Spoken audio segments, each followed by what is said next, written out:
And I think what COVID has done, which is fantastic, is it's really highlighted how we can do things differently, but we need to start normalizing it. It can't just be during a crisis.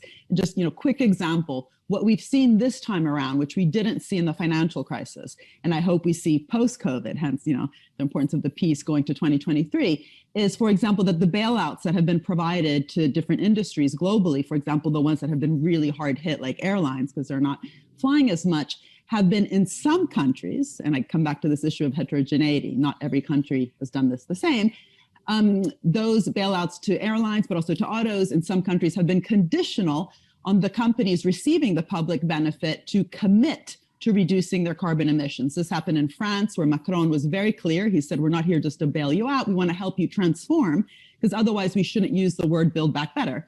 Or in Austria and Denmark, they also made the bailouts conditional on companies not using tax havens. It's not rocket science. Let's do that. In the US, even, the US CARE Act had a bit of a seed for something that didn't actually then happen, but there was discussion about it, that companies receiving bailouts can't just use that money to, say, buy back their shares. In the last 10 years, $4 trillion have been used by companies just to buy back shares, to boost stock prices, stock options, executive pay. So how do we bring that notion of a social contract to the center of this notion of purpose and a more purposeful system? Personally, I think unless it's conditional, it's not going to happen. But the word condition kind of sounds negative. It sounds like someone has a stick over your head. We need to change that too. This really needs to be about a win-win, about building back better. And those companies interested in long-term growth really need to radically change how they're working with governments.